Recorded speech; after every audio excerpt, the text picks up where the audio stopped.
இயேசு கிறிஸ்துவில் பிரியமுள்ள சகோதர சகோதரிகளே, அன்னையுடைய அன்பு பிள்ளைகளே, இயேசுவின் இனிய நாமத்தில் உங்கள் அனைவருக்கும் இனிய காலை வணக்கம். இன்றைய நாள் இனிய நாளாக, ஆஸ்வதிக்கப்பட்ட நாளாக அமையட்டும். நீங்க எல்லாரும் நல்லா இருக்கணும்.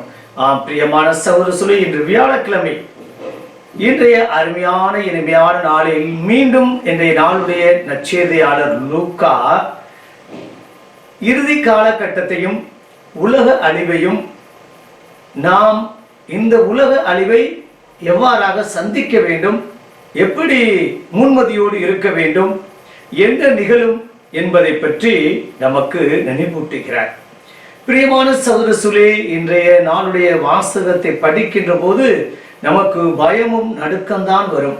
ஆகையால் தான் நாம் நிறைய நபர்கள் விவிலியத்தை வாசிப்பதில்லையோ என்ற ஒரு கேள்வியும் மனதில் எழுகின்றது. கலிலியோ ஒரு நல்ல விசுவாசி, கத்தோலிக்க கிறிஸ்தவர். ஞாயிறு திருப்பலிக்கும் மற்றும் அடிக்கடி ஒப்புரவு அருட்சாதனமும் பெற்று வந்தார். கலிலியோ ஒரு அறிவியல் மேதையும் ஆவார். அவருடைய அறிவியல் கண்டுபிடிப்பிலே அவர் கூறினார், சூரிய கிரணம் ஏற்பட போகிறது என்று. மற்ற அனைவரும் இதை பயன்படுத்தி அவர்கள் தவறுதலாக புரிந்து கொண்டு, உலகம் முடியப் போகிறது, உலகம் அழியப் போகிறது என்றெல்லாம் நினைத்து கொண்டு நிறைய குருக்கள் உலக அழிவை பற்றியே பேசினார்கள். கலிலியோ கூறினார், சூரிய கிரணம் ஏற்படும், ஆனால் உலகம் அழியாது, உலகம் ஒரு முடிவுக்கு வராது என்று சொல்லியும் நிறைய நபர்கள் கேட்கவில்லை. கலிலியோ கூறிய நாளிலே சூரிய கிரணம் ஏற்பட்டது.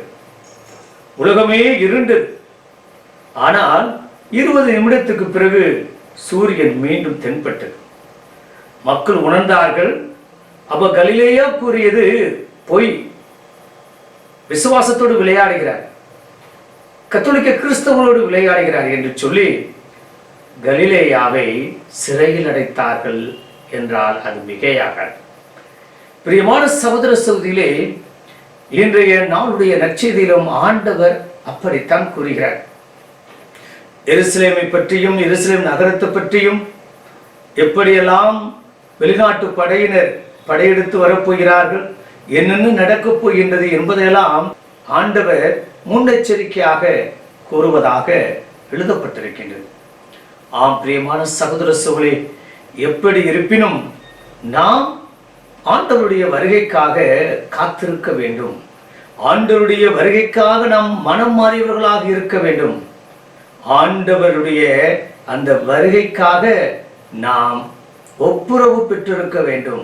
மற்றவர்களோடு, யாரோடு சண்டை சச்சரவோடு, இன்னும் சின்ன சின்ன பிரச்சனையோடு, மனத்தாங்களோடு இருக்கின்றோமோ அவர்களோடு நாம் ஒப்புரவு செய்து கொள்ள வேண்டும், ஒரு சமாதானம் ஏற்படுத்திக் கொள்ள வேண்டும், அல்லது சமாதானத்துக்கு நாம் வழிவகுக்க வேண்டும் என்பதுதான் இன்றைய நாளுடைய நற்செய்தி நமக்கு ரத்தின சுருக்கமாக அழைப்பு விடுக்கின்றது. பிரியமான சகோதர சகோதரர்களே, வாழ்வது கொஞ்ச காலம். அந்த கொஞ்ச காலத்தில் சமாதானத்தோடும் அமைதியோடும் நிறைவோடும் மன்னிப்பு பெற்றவர்களாக, மன்னிப்பு அளித்தவர்களாக, இன்னும் நம்முடைய மனதில் எந்த ஒரு குறையும் இன்றி, வேதனையும் இன்றி, மனத்தாங்கலின்றி ஆண்டவர் எப்போது அழைத்தாலும் வருவேன் என்று சொல்லக்கூடிய அந்த உயர்ந்த எண்ணத்தை கொடுக்கும்படி இந்த நாளிலே நாம் இணைந்து ஜெபிப்போமா? பரலோக தந்தை இறைவா, இந்த அருமையான இனிமையான நாளுக்காக உமக்கு நன்றி செலுத்துகிறேன் தகப்பனே.